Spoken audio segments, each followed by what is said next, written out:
Who do you admire most? This is a question I've been asked many times during job interviews. Every time, I answer the same way. My mother. My mother raised my twin sister and me all by herself. Our father divorced her when we were very young, and I don't remember him at all. I always thank my busy-looking mother on Mother's Day, saying, "Thank you for everything. You don't need to thank me. It was the path I chose, even if it meant taking your father away from you," she always said. According to what my grandmother told me, the divorce was due to my father's infidelity. I think I would be incredibly shocked if I were in her shoes, but I have never seen my mother show weakness or complain. She's always been a cheerful, bright, and energetic person. I'm so different from her that I sometimes doubt I was born to her. I'm quite sensitive. As a child, I was often made to cry by my classmates. Now that I'm an adult, I don't cry anymore, but I've become a man who struggles to speak up. That's why I always want to be like my strong and cheerful mother. I've thought this way for a long time. "Oh, you should have gone to the Grand Canyon when I was there." That loud voice on the phone was my twin sister, Ashley. Ashley is the complete opposite of me, inheriting our mother's strong personality. She can be a bit too assertive sometimes. "No, it's a treat for Mom. I can't always accommodate your schedule." I can talk back to Ashley, at least. After graduating middle school, the smart Ashley went to a boarding school on a scholarship, and we've lived apart since. As for me, I struggled with studies and started working part-time right after middle school. But recently, seeing everyone my age graduating from university, I decided to start job hunting. Finding a job as a high school dropout wasn't easy, but after about a year of balancing part-time work and job hunting, I finally got a job. With my first paycheck, I decided to take my mother to the Grand Canyon. Ashley, having graduated from high school, now works at an apparel shop in New York. Waiting for her to come home could mean waiting forever. So I decided to go with just the two of us. She's always been a bit selfish. Well, that's sad to hear, but okay, let's go again when I come back. Sounds good, we'll do that. So, the plan to treat Mom to a little trip was settled. My salary is on the lower side, especially considering it's my first paycheck. The inn isn't luxurious, but it's reputable. On the day of the trip, Mom was excited from the morning and remained cheerful throughout our stay at the inn. "Brandon taking me to the Grand Canyon. You've really grown up." She teared up so much that it was a bit embarrassing. But seeing her so happy made me genuinely happy. Yet, raising Ashley and me for 22 years, this trip is hardly enough. "We have some time before dinner. What should we do?" It was too short for a shower, and we had already done some sightseeing. Then Mom said, the receptionist mentioned there's a foot spa bath at the entrance, so we decided to go there. Actually, it was the first time for both of us to try a foot spa bath. It was cold outside, and I wondered if just soaking our feet would really warm us up. I was skeptical. But once we tried it, it was as if all my doubts were a lie. The foot bath was truly wonderful. "It's so warm, almost too hot." My mother said this, fluttering her hands in front of her face. "Yeah, it's surprising." I also felt quite warmed up and very comfortable. When you were little, we used to put our feet in ice water like this with Ashley. It was the opposite then since it was too hot, and we did it to cool down. Sitting here with you reminds me of that time. Hearing this from Mom, I searched my memory. And I remembered a time when Ashley and I were in elementary school. It was during a summer vacation. It was an incredibly hot day, and we wanted to go to the swimming pool, but Ashley had a big injury on her arm and couldn't swim. "I hate this, it's so hot, and I can't even go swimming." Ashley cried and complained, even though it was her injury. Actually, she got hurt because she was being naughty and didn't listen to the teacher's warning. It made sense if I complained, but why was Ashley crying? I fought this to myself while waiting for Ashley to stop crying. Then Mom said, "How about we do a feet-only pool?" Feet-only pool? Ashley and I, having never heard of such a thing, were puzzled. Ignoring our confusion, Mom quickly started to prepare. She filled wash basins and buckets, any large container she could find, with cold water and placed them on the balcony. Then she set up chairs in front of them and said with a smile, "Here you go. Really? Can we cool off just by dipping our feet?" Despite her skepticism, Ashley was the first to plunge her feet into the bucket. Then she began to frolic, exclaiming, "Yikes, it's cold." Seeing this, I too sat next to her and cautiously dipped my feet into another wash basin. It was pleasantly cold and felt really good. But since it was a hot summer, the water quickly warmed up, so we had to change it several times from the bathroom, but we still managed to cool off, and our first feet-only pool was a lot of fun. I had forgotten about it until now. Recalling my childhood, I realized that even though we didn't have much money, Mom always found ways to create fun memories for us. Yeah, I remember that. How nostalgic.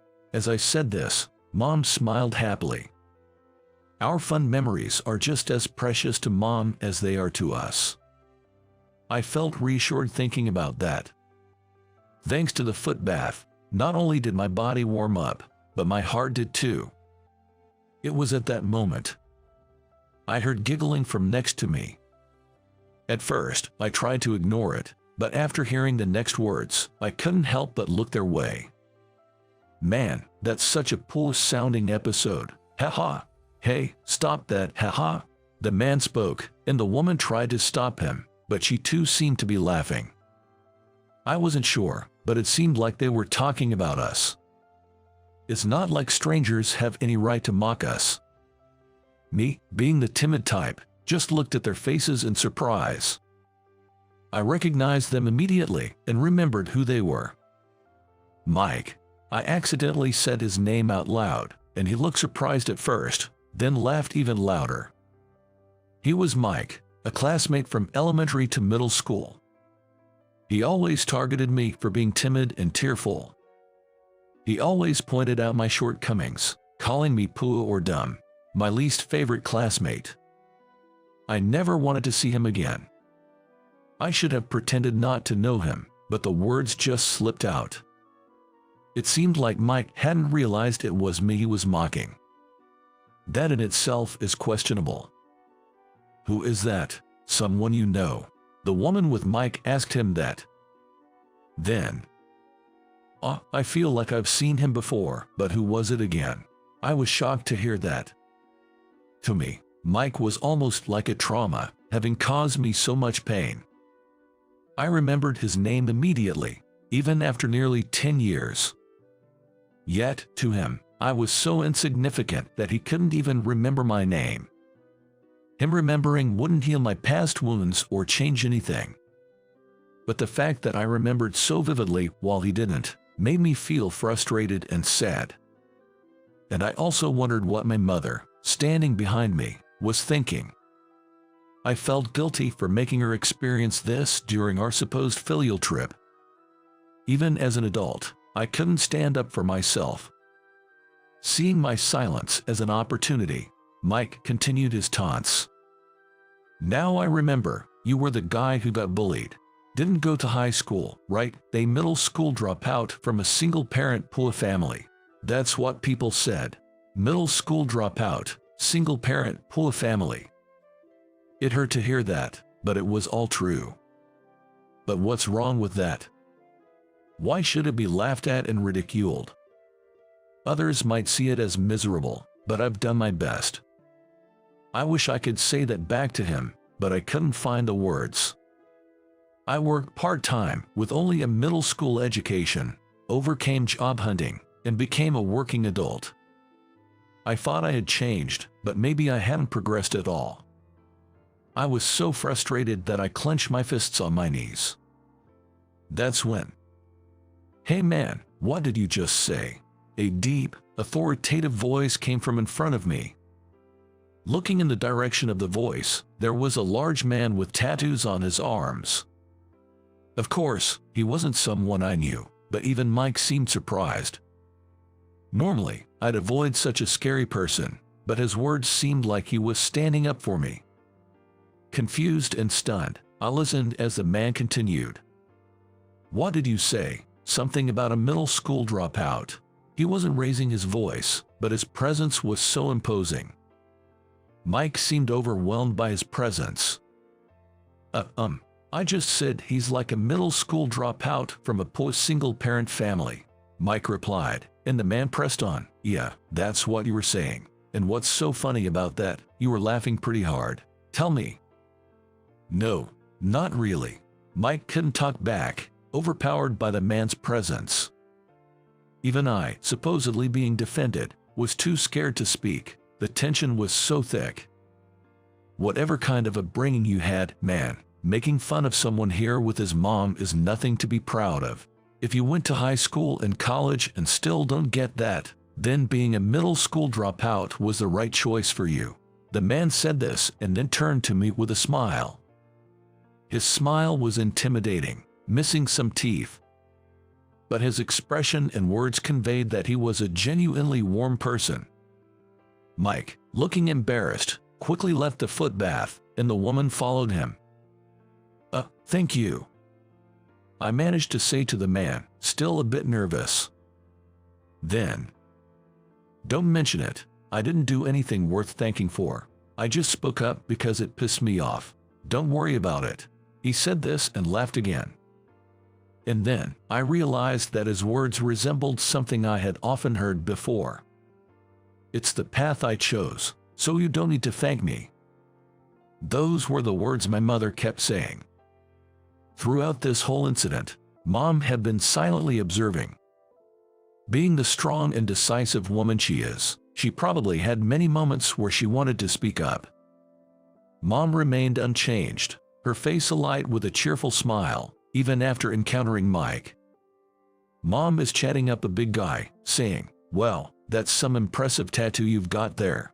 After a bit of conversation, the man asked her, "So, it's just you and your son today?" "Yes, that's right. He brought me here with his first paycheck to enjoy sightseeing of the Grand Canyon." When Mom responded like that, the man said, "You've got a good son there. Maybe I should give my mom back in the countryside a call. Really, thank you." Then he disappeared towards the lobby. "People can be unexpectedly nice, huh?" Mom said casually, making me feel reassured. And I felt grateful for the man's presence too.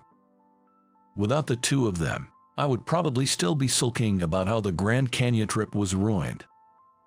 After that, I never saw the man again, but we had no more problems and enjoyed the rest of the trip with my mother. Persisting in what you believe in with strong will, without seeking thanks or reward, I reflected. This attitude must surely be saving many people without the person even realizing it. My mother, who raised Ashley and me, and that unknown man. From that day, the number of people I admire grew to 2,